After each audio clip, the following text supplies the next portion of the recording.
జై వాసవి. శ్రీ వాసవి కన్యకాదేవి పురాణము అష్టాదశాధ్యాయము. పరమ కరుణతో ప్రత్యక్షమై అనుగ్రహించిన వాసవి కన్యకా పరమేశ్వరిని గాంచి ఆ దేవీ పలుకులను విని భాస్కరాచార్యుడు ఆ దేవితో, ఓ జగన్మాత, జ్ఞాన వైరాగ్యములు లేనిచో నీ సాయుధ్యము లభించదందురు కదా. అట్టి జ్ఞాన వైరాగ్యములు లేని మాధ్యమాధికారులకు సామాన్యులకు కూడా నీ సాన్నిధ్యము లభించు సులభ మార్గమును దయతో ఉపదేశింపుమని ప్రార్థించెను. అంత శ్రీ వాసవి కన్యకా పరమేశ్వరి గురు భాస్కరుని మరియు ప్రియ జనావళిని మిక్కిలి వాత్సల్యముతో గాంచి, నాయనలారా, అట్టి సులభ మార్గము పరాభక్తి అనబడును. ఇప్పుడు మీరు ఆ పరాభక్తిని గూర్చి సావధానులై వినుడు. ఎల్లప్పుడును నా గుణగాథలు వినుట, నా నామమును జపించుట, నా యందు అవిచ్ఛిన్న తైలధారవలే తన మనోవృత్తిని అఖండముగా నిలుపుట అనునవి పరాభక్తి లక్షణములు. నన్ను సర్వోత్కృష్టమైన అనురాగముతో చింతించు భక్తుడు నన్ను తనకు వేరుగా తలపగా అభేదముగా భావించగలడు.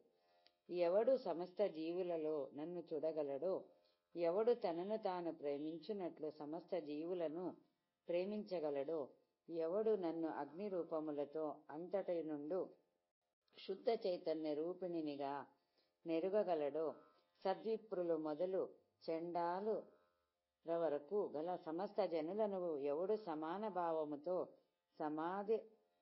సమాదరించగలడో, ఎవడు ఈ అనంత విశ్వమందు నేను తప్ప రెండవ పదార్థమే లేదన్న నమ్మిక గలవాడగునో, ఎవడు ఏ జీవికిని అపకారము చేయదలచని వాడగునో, ఎవనికి నన్ను నా స్థానములను నా భక్తులను దర్శించుటయందును, వేదాంతాదులైన నా శాస్త్రములను వినుటయందును, నా మంత్ర తంత్రముల యందును ఎనలేని శ్రద్ధాసక్తులు కలుగునో, నా భక్తి పారవశ్యము చేత ఎవని శరీరము పులకరించిపోవునో, ఆనంద బాష్పములతో నిండిన కన్నులు పొరులునో, గద్గదమైన కంఠధ్వని చెలగునో, అట్టివాడు ఎట్టి ఫలాపేక్షయు లేక కేవలము నన్నానందింపజేయుటకు మాత్రమే నాయందు చిత్తము నిలుపగలడు. అతడు కేవలము నా మీదగల ప్రేమ చేతనే నన్ను ప్రేమించును. నా భక్తుడు నాకన్నా గొప్పదైన వస్తువును కొంచెమైనను ఎరుగడు. అట్టివాడు సేవ్య సేవక భావమును వదిలి నాతో సమైక్యము పొందగలడు. ఎవడు లోభమును విడిచి పరమ పవిత్రములైన నా వ్రతములను, నిత్య నైమిత్తికములైన వైదిక స్మార్త పౌరాణిక కర్మలను భక్తితో చేయుచుండునో, ఎవడు నా ఉత్సవములను పరమభక్తితో నిర్వహించునో, ఇతరులు చేయుచుండగా వానిని చూచు కోర్కెగలవాడగునో, ఎవడు దేహాభిమానమును సిగ్గును బిడియమును వదిలి పవిత్రములైన నా నామ సంకీర్తనాదులను పాడుచు ఆడునో, ఆ పరమ భాగవతోత్తముడు కూడా నన్ను చేరగలడు. సర్వాశ్రయమైన నన్ను గూర్చి పొందు అమూల్యానంత ప్రేమయే పరాభక్తి అగును. ఆ మాటలు విన్న భక్తులు దేవిని గాంచి, ఓ పరమేశ్వరి, ఈ భూమిలోని పుణ్యక్షేత్రములలో ఏవి నీకు అత్యంత ప్రేమాస్పదములైనవో, ఏ ఏ వ్రతములు మరియు ఉత్సవములు నీకు మిక్కిలి ఇష్టమైనవో వాటన్నింటినీ దయతో మాకు తెలియజెప్పుము అని ప్రార్థించిరి. వాసవీదేవి సర్వోత్తమ వ్రతోత్సవ క్షేత్రాదులను గూర్చి తెలుపుట. అంతన వాసవి కన్యకా పరమేశ్వరి, బిడ్డలారా, నిజమునకు ఈ ప్రపంచమున చూడబడు ప్రదేశమందంతటను నేనే ఉండుట వలన అంతయు పుణ్యక్షేత్రమే అగును. నేను అనంతకాల స్వరూపిణి అగుట వలన అన్ని కాలములు నా పూజావ్రత సమయములే అగును. అన్ని ఇంద్రియములచే పొందబడు సర్వ విధముల విషయానుభవమంతయు అఖండ చైతన్యమూర్తినైన నా వల్లనే జరుగుచున్నది గనుక అది అంతయు నా ఉత్సవమే అగును. అయినప్పటికిని మీ అందలి వాత్సల్యము చేత కొన్ని ముఖ్య విషయములను తెలియజేయుచున్నాను. సావధానులై వినుడు. భూమిలో నా యొక్క వివిధ విభూతులైన 108 శక్తిపీఠములు సుప్రసిద్ధములై ఉన్నవి. వానిలో అష్టాదశ శక్తిపీఠములు మహోత్కృష్ట మహిమాన్వితములు. సాధకుడు ఇట్టి అనేక తీర్థములను సేవింపజాలనప్పుడు మహాపవిత్రమైన ఒక్క మహాగిరి అనగా ఈ పెనుగొండ క్షేత్రమును ఆశ్రయించిన చాలును. బ్రహ్మకుండ సమీపమున నిర్మింపబడిన ఈ పెనుగొండ క్షేత్రములో సమస్త పుణ్యక్షేత్రముల మహత్వము ఇమిడియున్నది. నా ఈ క్షేత్రమున నన్ను దర్శించి శుభసందాయని అయిన నన్ను అనన్య భక్తితో సేవించు భక్తుడు భవబంధముల నుండి విముక్తుడు కాగలడు. ఇక నాకు ప్రీతికరములైన వ్రత యజ్ఞోత్సవాదులను వాని నిర్వహించు విధానములను సావధానులై వినుడు. శుక్రవార వ్రతము నాకు మిక్కిలి ప్రీతికరమైనది. వైశాఖ మాసమునందు జరుగు నా జయంతి సమయమునను ఆశ్వయుజ మాసమునందు జరుగు నా శరన్నవరాత్రుత్సవములు సందర్భమునను మాఘమాసన జరుగు నా విశ్వరూప సందర్శన పర్వదిన సందర్భమునను చేయు పూజావ్రతాదులను మండల దీక్షా సహితముగా చేయు దీక్షావ్రతములను నాకత్యంత ప్రియములగును. నా అంగోపాంగ దేవతా సహితముగా చేయు శ్రేష్ఠ పూజా విధానమైన శ్రీ వాసవి కన్యకావ్రతము సర్వోత్తమమైనది. వైశాఖ శుద్ధ దశమి నాడు ఈ వ్రతమునాచరించుట సర్వశుభదాయకమగును.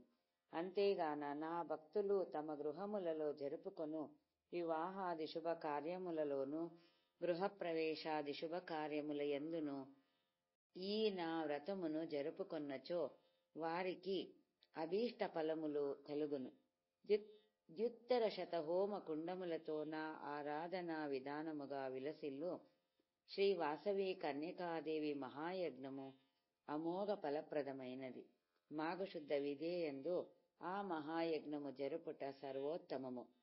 అటుగాకున్నచో నా ఈ మహాయజ్ఞమును గాని వ్రతమును గాని పంచాంగ శుద్ధి గల ఏ దినమునైనను భక్తులు జరుపుకొనవచ్చును. ఓ భక్తజనులారా, నన్ను సంతోషపరచుటకై నా అవతార దిన మహోత్సవము, జన్మదిన మహోత్సవము, డోలోత్సవము, శయనోత్సవము, జాగరణోత్సవము, నా విశ్వరూప దర్శన మహోత్సవము, ఆర్యవైశ్యుల ఆత్మార్పణ దిన మహోత్సవము, నా పట్టాభిషేక మహోత్సవము, రథోత్సవము, పవిత్రోత్సవము మొదలగు ఉత్సవములను మీరు వైభవోపేతముగా జరుపుకొనుడు. సర్వదేవతా స్వరూపిణినైన నా యొక్క ఉత్సవములను మీరు వైభవోపేతముగా జరుపుకొనుడు. సర్వే దేవతా స్వరూపిణినైన నా యొక్క ఉత్సవముల నిర్వహణ విధానములు ధర్మశాస్త్రములతోనూ ఆగమ శాస్త్రములలోనూ వివరింపబడి సుప్రసిద్ధములైయున్నది. నా వ్రతోత్సవ కార్యక్రమములందు మరియు నా విగ్రహ ప్రతిష్టా మహోత్సవమునందు నా భక్తులు గౌరవ బాలికలను అంటే కన్యలను, బాలనాగరులను, వటువులను, సువాసినులను మరియు దీనజనులను నన్నుగా భావించి పూజించి వారిచే పక్వాన్నాదులను భుజింపచేయవలెను అని వాత్సల్యముతో నిడువిన వాసవి కన్యకాదేవిని చూచి విరూపాక్షుడు, ఓ దేవదేవేశ్వరి, నిన్ను పూజించుటకు తగు శాస్త్రీయ క్రమమును దయతో మాకిప్పుడు తెలియజేయుము అని ప్రార్థించెను. అంతన వాసవీదేవి, ఓ వైశ్యవరులారా, నాకు మిక్కిలి ప్రీతికరములైన పూజా విధానములను చెప్పుచున్నాను, శ్రద్ధతో నాలకింపుడు. నా అర్చనము బాహ్యాభ్యంతర భేదము 2 విధములుగా నొప్పును. బాహ్యార్చనములో వేదోక్తమైన నా పూజనము పూర్తి భేదము చేత 2 విధములుగా ఉండును. అందు మొదటిది నిఖిల జగదారకమున నొప్ప నా విరాడ్ రూపము యొక్క ధ్యాన రూపమైనది. రెండవది సుందర సుకుమారము, సర్వాభరణ భూషితము, హస్తపాదాది సంయుతమునైన నా దివ్యమంగళ విగ్రహమును వేదోక్తములగు మంత్రములచే ఆవాహనము మొదలు ఉద్వాసనము వరకు చేయు పూజయగును. ఇట్లు మూర్తిభేదముచే నొప్ప 2 విధములైన పూజలు సమయాచార విధిననుసరించి చేయవలెను. ఓ సుకృతులారా, ఇప్పుడు మొదటిదగు నా వైదిక పూజా స్వరూపమును మహాత్వమును వినుడు. నిశ్చలమైన శాంత చిత్తము కలవాడై డంబమును అహంకారమును విడిచి పిపీలికాది బ్రహ్మ పర్యంతరంగా నొప్ప సమస్త చరాచర విశ్వమే ఆకారముగా గల నా విరాడ్ రూపమును మనస్సునందు దర్శించుచు భక్తుడు తన్మయుడు కావలెను. నా యందు అనన్యమగు ప్రేమ గలవాడై సర్వమున నాకాశ్రయమైన ప్రేమరూపిణియగు నా భావమును భక్తితో ఆశ్రయించిన వాడే యజ్ఞయాగాదుల చేతను తపోరత దానాదుల చేతను నన్నే మెప్పించుచు సంతోషింపజేయవలేను. ఇట్లు ఆచరించువాడు నా సంపూర్ణ అనుగ్రహమును పొంది అనాది భవ బంధముల నుండి విముక్తుడు కాగలడు. నాయనలారా, శృతులు చెప్పిన కర్మాచరణముతో కూడిన ధ్యానము చేతను భక్తిచే అలంకరింపబడిన జ్ఞానము చేతను నన్ను పొందగలరు గాని కేవలం శుష్క కర్మాచరణముచే నన్ను పొందజాలరు. ఇప్పుడిక హస్తపాదాది అవయవములతో విలసిల్లు నా మంగళ స్వరూపము యొక్క రెండవ వైదిక పూజావిధిని చెప్పుచున్నాను. భక్తుడు ప్రాతకాలమునే మేలుకొని తన శిరమందలి సహస్రదళ పద్మాకార కమలమున ప్రసన్నుడగు తన గురువు విరాజిల్లుచున్నాడని భావించి గురువు యొక్క మంగళమూర్తిని స్పర్శించవలెను.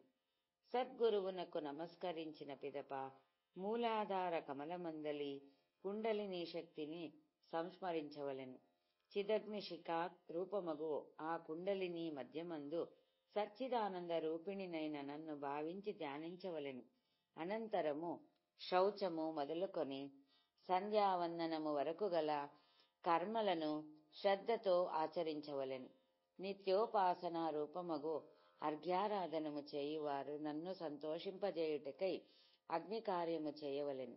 అటుపై యుక్తాసీనుడై పూజా సంకల్పము చేయవలెను. ముందుగా భూతశుద్ధి భూమి శుద్ధి నొనర్చి పీఠములను అలంకరించి నా పూజకు ఉపక్రమించవలెను. భక్తుడు తన దేహమునందు ధర్మాదులతో నా పీఠము ఏర్పరచుకొన్నట్లు భావించవలెను. నన్ను శ్రీ వాసవి కన్యకా చక్రమందున్న దాననుగా ఎంచి ధ్యానించవలెను. తదుపరి ప్రాణాయామము చేయవలెను. తానొనర్చిన ధ్యాన జపములను నాకర్పించి బాహ్య పూజను ఆచరించుటకై ఆచమన కలశారాధనము చేయవలెను. అటుపిమ్మట ఆచమించి మంత్ర పూత జలముతో పూజా ద్రవ్యములను ప్రోక్షించవలెను. గురు నమస్కారము గావించి వెలుపల అమర్చిన పీఠమందును యంత్రాదులయందును ఆవాహనమునర్చి ప్రాణ ప్రతిష్ఠా మంత్రముతో నన్ను ప్రతిష్ఠించవలెను. అనంతరము ఆవరణాధిష్ఠిత దేవతలను పూజించనగును. సమస్త జగదాధారిణియగు నా ప్రభయే రూపముగా గల నా అంగోపాంగ దేవతలను పూజించనగును. ఇట్లు ఆవరణ దేవతలను ఆయా ఆవరణలయందు ఉన్నవారిగా భావించి పూజించిన పిదప అంగోపాంగ దేవతలతోనూ పరివార శక్తులతోనూ విలసిల్లుచున్న నాకు యథాశక్తి సంపాదితములైన ఆసనము, ఆవాహనము, అర్ఘ్యము, పాద్యము, ఆచమనీయము, స్నానము, వస్త్రయుగ్మము, భూషణములు, గంధ పుష్పాక్షతలు మున్నగు వానిని సమర్పించి నా పవిత్ర నామావళితో నన్ను కీర్తించి అటుపై భక్ష్య భోజ్య లేహ్య చోప్య రూపములలోనున్న నైవేద్యములతోడను తాంబూల దక్షిణాదులతోడను మంగళ నీరాజనాదులతోడను పరిపూర్ణ భక్తి శ్రద్ధలతో గూడి నన్ను సేవించవలెను. ఆగమాదులలో చెప్పబడిన కవచ మూల హృదయ స్తోత్రముల చేతను దేవీ సూక్తముల చేతను హృల్లేఖాది మంత్రముల చేతను సర్వ విద్యాధిష్ఠితనగు నన్ను మాటిమాటికి సంతోషింపజేయనగును. నా సహస్రనామాదులచే నన్ను కీర్తించనగును. తనచే చేయబడిన అపరాధములను చెప్పుకొని క్షమాపణము వేడవలెను. వేద పురాణ పారాయణాదులచే నన్ను ఆనందింపజేయనగును. వాని యందు అంతర్యామిగా వివిధ అవతారముల రూపమున నేనే ప్రతిపాదింపబడుచున్నాను. సువాసినులను, కన్యలను, దీనజనులను నా రూపముగానే భావించి అర్చించవలెను. అనంతరము నాకు సాష్టాంగ దండ ప్రణామములాచరించి పీఠమందు అర్చించబడిన నన్ను తన హృదయ మందిరమున చేర్చుకొనవలెను.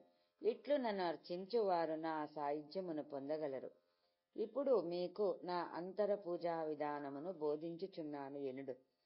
అంతర పూజయనగా చిదేక రస బ్రహ్మ స్వరూపిణియగు నా నిరాకార తత్వమందు చిత్తమును లయింపచేయుటయగును.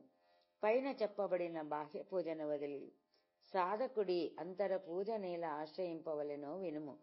నిరాకార, నిర్వికార, శుద్ధ, బుద్ధ, ముక్త జ్ఞానము మాత్రమే నా యథార్థ రూపమయ్యున్నది.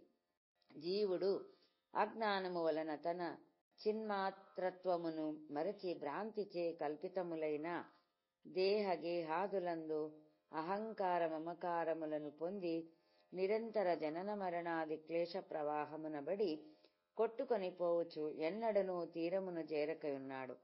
నిజమును విచారించి సద్గురు సేవ వలన తత్వమును బడసి సత్య జ్ఞానానందగనమగు నా స్వరూపముగా కన్నవేరుగా త్రాటియందు తోచిన పాము వలె, ఎండమావుల నీటి వలె, స్వప్న పదార్థము వలె నొప్ప అసత్యజాడ దుఃఖాత్మకమగు నీ ఈ జగమంతయు మాయామయమని తెలుసుకొని నా చిద్రూపమునందే చిత్తము నిల్వవలెను.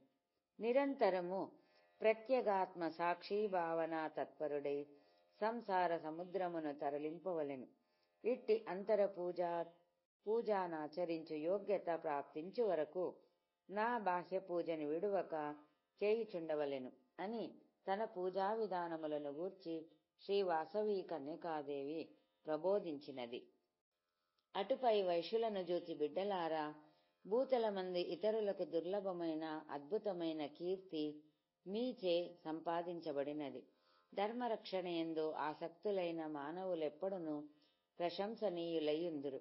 ఓ భక్తవరులారా, ఆర్షధర్మమును అనుసరించి వర్ణాశ్రమ విధులను పాటించుచు సూత్రకారులు నిర్ణయించిన షోడశ సంస్కారములను ఆచరించుచు నేను చూపిన త్యాగాహింసాత్మకమైన నూతన ధర్మమును ఈ యుగమున అనుసరణీయమగు పరమ ధర్మముగా స్వీకరించి అఖిల ప్రపంచమునందు ఈ ప్రవిమల ధర్మ ప్రచారము గావించుచు విశ్వశాంతిని సాధించవలెను. సమస్త వైశ్యులు అభిమానధనులై ఐకమత్యముతో మెలగవలెను. శైవ, వైష్ణవ, శాక్తేయ, గాణాపత్యాది సమస్త మత సంప్రదాయములయందు సమదృష్టి కలిగి సర్వమత సామరస్యముతో ప్రజాపాలన గావించవలెను. బిడ్డలారా, నా ఈ వాసవి కన్యకా పరమేశ్వరి దేవీ అవతారమూర్తి నిలయములైన ఆలయములు ప్రపంచమందంతటను వెలయగలవు. నేను చూపిన అహింసాత్మక వినూతన ధర్మ మార్గమే అఖిల ప్రపంచమునకు అనుసరణీయము కాగలదు. ఈ పవిత్ర భారత భూమిలో విలసిల్లు వైశ్య వంశమునందు విశ్వవిఖ్యాతులగు మహాత్ములు ఉదయించి మాతృదేశ స్వాతంత్ర సౌభాగ్యములను సంరక్షించి విశ్వ కళ్యాణమును సాధించగలరు. వత్సలారా, 714 గోత్రముల వారితో మహాసంగముగా విలసిల్లిన వైశ్యవర్ణము ఇప్పుడు విభక్తమైపోయినది గదా అని చింతిల్లవలదు. కాలప్రభావము మరియు విధి విలాసము అనివార్యములైనవి. నేడు మీ నుండి విడివిడి వివిధ ప్రాంతములకు వెడలిపోయిన వైశ్యులను తొలుత నుండి పలు ప్రాంతములలో నివసించుచుండిన పూర్వ వైశ్య వంశముల వారును నా కృపచే భవిష్యత్ కాలమున మరల ఏకము కాగలరు. ఇది నిస్సంశయము అని ఇట్లు ఉపదేశించి శ్రీ వాసవి కన్యకాదేవి అంతర్ధానయైనది. అనంతరము అచటి ప్రజలందరూ పరమానంద భరితులై వాసవీదేవిని కీర్తించుచు బయలుదేరి రాజసభా ప్రాంగణమునకు అరుదెంచిరి. అంత 18 పట్టణముల వారగు వైశ్యులందరూ గురువు నుండి సెలవుగొని తమ తమ పట్టణములకు ప్రయాణమైరి. పెనుగొండ నివాసులైన విరూపాక్షాది వైశ్యముఖ్యులు ఆ బంధుజనులను ప్రోషు దూరము వరకు అనుసరించిపోయి అటుపై వారి నుండి సెలవుగొని పెనుగొండ పట్టణమునకు తిరిగి వచ్చిరి. నాటి నుండి ఆర్యవైశ్యుల త్యాగమయ్యి దివ్య కీర్తి దిగంత పరివ్యాప్తమైనది. ఫలశ్రుతి అని ఇట్లు సాలంకాయన మహర్షి మణిగుప్తాదులకు శ్రీ వాసవి కన్యకా పరమేశ్వరీ దేవి పుణ్యగాథను సవిస్తరముగా వినిపించి, నాయనలారా, ఈ దివ్యగాథకు సమానమైన గాథ ఇంతవరకునూ లేదు, ఇక మీదట ఉండబోదు. ఇది సకల దుఃఖములను శమింపజేయగలదు, సమస్త సంపదనలను పెంపొందింపజేయగలదు. శ్రీ వాసవి కన్యకా పురాణ కథాపారాయణము అకాల మరణములను రానీయక ఆపివేయును, సర్వవిధ వ్యాధులను బాధలను తొలగించి ఆయురారోగ్యములను ప్రసాదించును, సత్సంతానమును కలుగజేయును, ధర్మార్థకామ మోక్షములను చతుర్విధ పురుషార్థ ఫలములను చేకూర్చును. బుద్ధిమంతులైన వారు తమ జీవితములలో ఒక్క మారైనను ఈ దివ్య చరిత్రను శ్రవణము చేసినను పఠించినను గంగాది పుణ్య నదులలో కోటి జన్మలు స్నానమాచరించిన పుణ్య ఫలమును పొందగలరు. వారికి పరమ పవిత్ర కాశీక్షేత్రమున కోటి లింగములను ప్రతిష్ఠించిన ఫలము లభించగలదు. పవిత్ర గంగా తీరమున కోటి అశ్వమేధ యాగములాచరించిన ఫలము చేకూరును.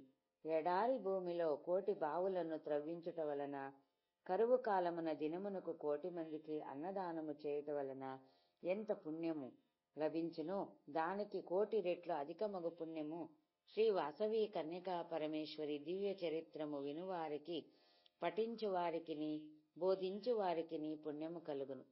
ఎవరి కన్యకాదేవి పురాణమును తన ఎంట ఉంచుకొని భక్తితో పఠింతురో వారి ఇండ్ల యందు లక్ష్మీదేవి స్థిర నివాసము చేయును. అట్టి వారి నాల్కలపై సరస్వతీదేవి నాట్యమాడుచుండును. నిత్యము శ్రీ వాసవీదేవిని అర్చించు భక్తులు కోరిన కోర్కెలన్నీయూ తీరి అభీష్ట భోగములను అనుభవించి అంతమున అత్యంత దుర్లభమైన దేవీలోకమును పొందగలరు. ఏ కోర్కయూ లేక నిష్కామముగా ఎవరి మహత్తరమైన శ్రీ వాసవి గాథను పఠింతురో అట్టి వారికి సకల బంధనములను తొలగించు బ్రహ్మజ్ఞానము కలుగును.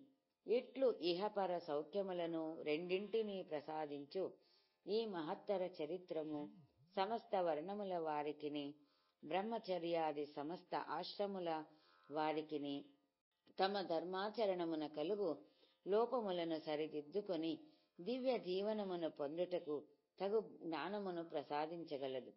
కావున ఇది ఆవశ్య పఠనీయమైనది అని చెప్పి ఇట్లు స్వస్తి వచనములను పలికెను.